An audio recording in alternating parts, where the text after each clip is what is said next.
muitas vezes vale a pena tentar refletir sobre as ideias que estão por trás de algumas coisas que nos acontecem e qual é o futuro e o passado também dessas ideias. Nós hoje, por acaso, esta semana, num dos programas que aqui fizemos, falámos da forma como, de alguma forma, aquele conceito que desde a Revolução Francesa, basicamente, tem organizado o espaço público, sobretudo na Europa continental, que é a esquerda-direita, para muitas pessoas faz hoje pouco sentido, elas nem sabem bem o que é que quer dizer, tem havido variações grandes, por exemplo, quem é que está mais à esquerda, quem está mais à direita, tem mais a ver com questões económicas, tem mais a ver com questões sociais, isso tem evoluído bastante e, sobretudo, com esta onda de novas forças que se situam um bocadinho fora desta arrumação, portanto, situam-se, por exemplo, economicamente à esquerda e socialmente à direita, só para naquilo que era a arrumação tradicional, isto está tudo um bocadinho baralhado. Ora bem, Estado forte na economia, mas conservadores não, nos costumes. às vezes quase que diria que são pessoas que são conservadoras nos costumes e socialistas na economia. O que é uma aparente contradição. Uma aparente contradição, porque nós quando estudamos a genealogia das várias formas de pensar, percebemos que não é totalmente assim. Ora bem, no caso concreto do liberalismo, é uma ideia, é uma palavra que em Portugal durante muito tempo parecia proscrita. E nós não temos noção até que ponto ela foi sendo... Quer dizer, houve uma altura em que o liberalismo em Portugal era claramente o futuro, século XIX. Os liberais que triunfaram, portanto, na sua guerra com os miguelistas, e, portanto, na altura, diria, éramos todos liberais, assim, exagerado, continua a haver muitos miguelistas, ainda hoje há miguelistas, mas era uma clivagem que nós não associamos imediatamente àquilo que passou a ser a clivagem de intervencionismo do Estado, não intervencionismo do Estado, dirigismo do Estado, não dirigismo do Estado, e nós tivemos um regime que do ponto de vista político era claramente iliberal, o regime do Estado Novo, associamos esse liberalismo sobretudo aos direitos civis, portanto, aos direitos políticos, à liberdade de expressão, à liberdade de oposição, ao pluralismo, essas coisas todas, mas não temos noção até que ponto o regime económico também era iliberal. Portanto, a nossa Constituição de 33, portanto, a Constituição salazarista, é uma Constituição corporativa e o princípio da corporação é que cabe ao Estado harmonizar as classes sociais, harmonizar as corporações e, de alguma forma, não é exatamente dirigir a economia, mas é ter uma economia que não crie as tensões assim muito grandes. Por exemplo, Ser assim uma espécie do arquiteto da construção social. de alguma forma. E isto, quer dizer, não foi assim durante todo o período, depois isto foi mudando um pouco e a parte final é bastante diferente, até porque Portugal entra não logo para a União Europeia, mas para a EFTA, que é uma espécie de União Europeia de segunda. Eu estou a simplificar, é óbvio. Espero que não estejam a ficar ofendidos com isto que eu estou a dizer. Entra para uma EFTA, que é uma zona de comércio livre, e, portanto, há regras diferentes. Ora bem, mas, por exemplo, a famosa lei do conhecimento industrial tem uma mentalidade que ainda hoje, de alguma forma, é vigente, não é? Portanto, nós hoje em Portugal temos muita dificuldade de aceitar que uma empresa vá à falência. Pronto, acabou, não funcionou, correu mal, fechou-se, abre-se outro lado. É porque abriu outro lado melhor, não é? A lei do conhecimento industrial era um bocadinho isso. É assim, se na Covilhã houver uma fábrica de parafusos, eu não permito que abra outra fábrica de parafusos, porque a abertura dessa nova fábrica de parafusos, porventura com maquinaria mais moderna, pode provocar uma crise na velha fábrica de parafusos e essa crise vai gerar desemprego. E eu não quero ter desemprego porque quero ter harmonia das pessoas. Portanto, isso era o iliberalismo económico do Estado Novo, que as pessoas às vezes pararam todas. Mas, independentemente disso, porque isso também não é o tema deste livro, aquilo que hoje nós vivemos é a ideia de que se pode ser mais eficiente, a ideia de que as sociedades podem funcionar melhor se não obedecerem aos princípios cardinais do liberalismo. E o liberalismo aqui não é o liberalismo económico no sentido que muitas vezes nós atribuímos, digamos, o liberalismo do mercado. Não. É um liberalismo que tem, se quisermos, 3 pontos cardeais. Eu estou a simplificar, mas, portanto, que é um liberalismo que garante a liberdade, portanto, as pessoas são livres, portanto, não são obrigadas, por exemplo, a vestirem de uma determinada maneira, quer dizer, há regras de comportamento sociais, mas aquilo que eu faço na vida é algo que pertence ao meu livre-arbítrio.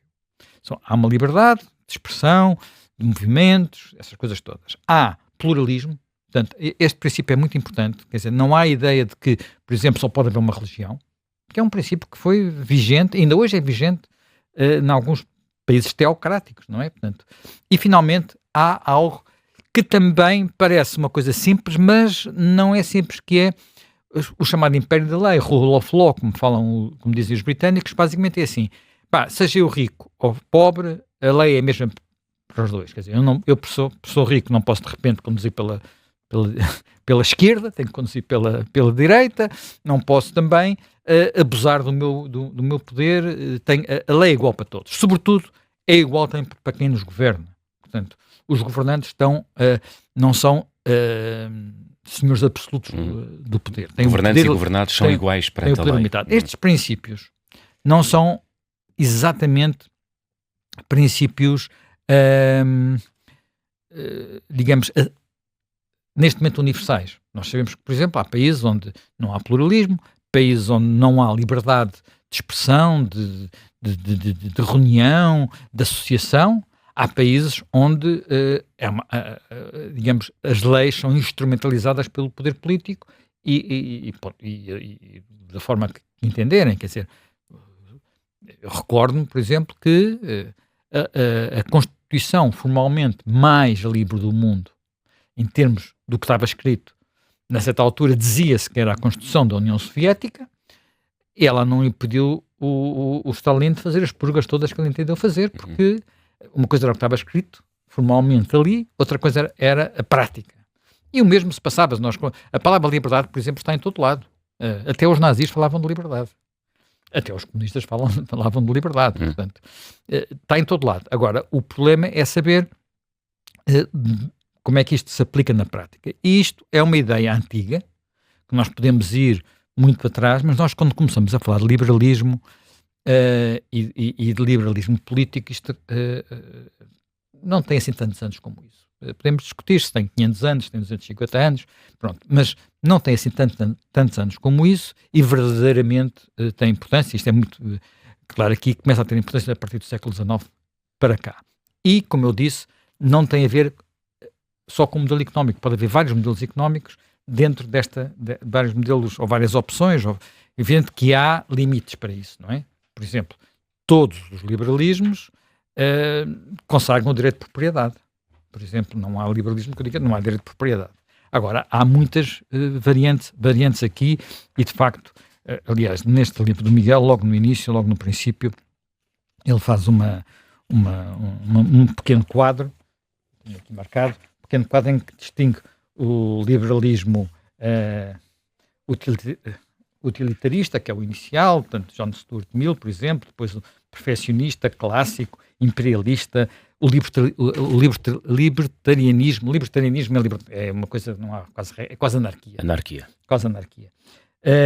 O liberalismo social, por exemplo, até que ponto é que é possível considerar liberais, ao mesmo tempo, alguém como o Franklin Roosevelt e seu New Deal, não é? Que é um Estado Social americano, não é? E o Reagan, que curiosamente até aceitava o Estado Social ao contrário da mitologia, e aceitava muitas coisas que vinham do Roosevelt, e ao contrário do que era a tradição do Partido Republicano. Mas pronto, como é que isto tudo pode ser compaginável? O famoso neoliberalismo, uma outra ideia que é o liberalismo, que valoriza muito o pluralismo e até que ponto é que o liberalismo pode ser multiculturalista, que é uma coisa que também está muito na moda, não é? Portanto, e se isso é ou não é determinante. o nacionalismo, uma coisa que ele também fala aqui que eu achei muita graça, que é o liberalismo triste. Depois pode explicar melhor o que é, já chegou aqui o Miguel Morgado. Bom dia, Miguel. Olá, bom dia. Está connosco. E algo que eu vou também pedir para depois explicar um pouco melhor, porque isto falou-se muito aqui há uns anos atrás, uma coisa chamada ordoliberalismo, que é o liberalismo alemão do pós-guerra, basicamente. Desculpa, importas repetir? Ordoliberalismo. Ordoliberalismo. É o liberalismo do Estado Social alemão, mas também da Constituição alemã, por exemplo, da independência do Banco Central, do chamado monetarismo em alguns aspectos. Quer dizer, estou a simplificar muito, quer dizer, porque isto não é... só para ter uma ideia de que há, de facto, várias escolas e há, no entanto, algo que eu diria que de uma forma genérica, não absoluta, de uma forma genérica, separa, quando nós falamos de liberalismo, há algo que nós não devemos falar, que é de um modelo de sociedade final. Se nós pensarmos, por exemplo, no socialismo, o socialismo tem uma ideia do que é a sociedade ideal e procura caminhar para lá. Os nacionalismos, pode haver muitos, não é? Também. Os próprios conservadorismos partem digamos, de uma ideia que não é um bocadinho, também não é exatamente isso, mas que às vezes é conservar o que está. Muitas vezes, o conservadorismo, que hoje faz sentido, não é bem isso. É um conservadorismo, sobretudo, não quer engenharias sociais, que é uma coisa diferente de querer congelar as sociedades. Se bem que também houvesse quem quer congelar as sociedades, muitas vezes é mais reacionarismo propriamente do que conservadorismo. Mas estou, como disse, a simplificar imenso. Espero que o Miguel, que está a olhar ali para mim com os olhos muito exigentes, não esteja... Bem, mas isto é um aspecto importante, quer dizer, a ideia de que é um chapéu muito largo. Qual é a grande questão que hoje em dia preocupa muitos liberais, no sentido amplo do termo? É esta ideia de que nós podemos ser mais eficazes se não formos liberais. E, portanto, entregar mais aos eleitorados, ou ao povo, porque em alguns casos nem eleitorado existe, China, por exemplo, se não formos liberais. Portanto, de facto, nos últimos 2 séculos, o liberalismo esteve associado foi um grande sucesso. Foi um grande sucesso. E parecia, aqui há 30 anos atrás, que era um sucesso universal. Ia ser tudo assim. Portanto, todas as sociedades iam ter direito de propriedade, direitos civis, liberdades. De alguma forma, aquelas que ainda não tinham pluralismo acabariam por ter pluralismo. Toda a gente respeitaria a lei, quer a lei no sentido, não só apenas o direito de propriedade, mas não poder abusar, reprimindo pessoas, perseguindo. Às vezes a repressão não é feita, por exemplo, no caso da Rússia. A forma como Putin anula os adversários, muitas vezes não é feita no sentido ilegal do termo. Quer dizer, ele deu cabo de alguns oligarcas, não quer dizer que esses oligarcas merecessem todo o apreço do mundo, mas deu cabo deles, dizendo que ele está encontrando aspectos na lei que os atreva para as prisões indefinidamente, mas não era por crimes políticos, era porque eles tinham feito abusos de poder, abusos de posição dominante, o que se quisesse. E, enfim, na China, às vezes os super ricos desaparecem durante uns tempos e a gente nem sabe o que lhes aconteceu. Depois voltam a reaparecer assim mais tranquilos, digamos assim. Foi o caso do CEO do Alibaba. Do Alibaba. Depois reaparecem um pouco mais tranquilos. Portanto,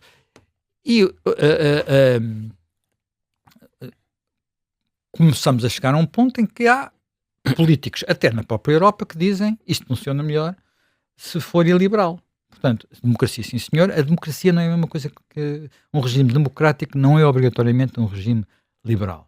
Porque um regime democrático eu posso ter a ditadura da maioria. Portanto, digo, é a vontade do povo, portanto, cumpre-se. Portanto, eu fui eleito pelo povo, o povo quer assim, cumpre-se. Não. Eu tenho que, ao mesmo tempo, garantir que há o tal pluralismo, os tais direitos das minorias, a tal liberdade de expressar dissidência, que essa aqui é de fazer críticas, de propor caminhos diferentes. Pronto. E hoje há aquela ideia, não, isto paralisou tudo. Há culpas, como é óbvio, nos governos liberais, a percepção de que às vezes não se consegue fazer nada. Isto paralisou tudo e o melhor é ter umas pessoas que fazem. E, portanto, os chineses fazem, Depois há regimes intermédios que a gente não sabe bem o que é que são, como por exemplo um regime que hoje em dia eu diria que é bastante liberal, mas no princípio não era claramente, que é o de Singapura, que de vez em quando discute-se muito, que são regimes que ficam... Têm aquela ideia de que a eficiência e entregar dinheiro às pessoas, no fundo, casas, saúde, educação, o que quisermos, é melhor do que permitir que as pessoas escolham, andem para ir fazer o que querem ou não querem. Bem, dito isto, portanto, há claramente um momento de alguma crise das democracias liberais. O que não é obrigatoriamente a mesma coisa que dizer daquilo que na cabeça de algumas pessoas existe, que é os liberais é aqueles que não querem Estado, só querem mercado. Não é assim. Eles querem um governo limitado. Anarcocapitalistas. Quer dizer, há escolas liberais que, de um fundo, qualquer intervenção do mercado é quase proscrita, quase, não é? Quer dizer, o mercado continua... Qualquer intervenção do Estado é quase proscrita. Há outras que consideram que, por exemplo, o Roosevelt tinha o que ele chamava 4 liberdades, e algumas dessas liberdades implicavam claramente uma intervenção do Estado. Portanto, a liberdade de expressão, a gente pode dizer, não, mas, por exemplo, ele achava que estar livre do medo implicava estar livre do medo de ficar, de repente, sem meios de subsistência. E por isso tinha que haver um Estado que garantisse que ninguém ficava, de repente, sem meios de subsistência. Isto não é exatamente o que pensam outras escolas liberais. Portanto, nós em Portugal, de facto, tivemos durante muito tempo uma espécie de... Primeiro, de facto, como eu disse, o Estado Novo não era liberal politicamente e economicamente, e depois tivemos uma Constituição que diz que nós estamos a caminho do socialismo, que é uma coisa, de facto, diferente. E achou-se durante muito tempo que não fazia sentido nenhum, não era possível, quer dizer, havia tudo o que era liberalismo económico era visto como uma espécie de império do lucro, e, portanto, um império malvado, não é? Portanto, mas o liberalismo é muito mais do que isso. É muito mais do que isso, e quando nós hoje discutimos algumas destas coisas, discutimos pensando que portanto, há muitos dos populismos e dos radicalismos que hoje surgem porque o liberalismo não está a entregar aquilo que era, de alguma forma, a promessa das últimas décadas. Portanto, os regimes liberais, as democracias liberais não estão a entregar isso. E como não estão a entregar isso, surgem quer dizer, no passado, enfim, em princípio, surgiram reações também antiliberais, o fascismo à direita, que no princípio foi muito super eficaz, não é? Quer dizer, o fascismo italiano foi eficaz a fazer algumas coisas, o nazismo foi eficaz a resolver aquelas... Quer dizer, não vou agora discutir os pormenores históricos, mas havia uma percepção de eficácia inicial, assim como havia uma altura em que se achou que a União Soviética era tão eficaz que ia ultrapassar os Estados Unidos, quer dizer, em termos económicos. Pronto, percebe-se que no longo prazo não é bem assim, isso criou aquela percepção, e portanto isto já aconteceu no passado. A ideia de que estes regimes não são eficazes já aconteceu no passado, e como as pessoas querem eficácia para terem pão na mesa e educação e saúde, essas coisas todas, há uma reação às vezes iliberal ou mesmo antiliberal. E por isso vale a pena revisitar estes temas para percebermos realmente o que está em causa. Aquilo que é comum àquilo que não é apenas a ideologia liberal no sentido formal do termo, mas os regimes liberais e as alternativas e, portanto, os desafios que se colocam. O livro acaba com o Miguel a dizer que se calhar já há gente a escrever o passo seguinte, mas nós não temos a certeza absoluta disso, não é? Porque há, de facto, muita gente que ao longo dos tempos foi tendo propostas diferentes dentro deste chapéu muito grande que é o liberalismo. Muito bem.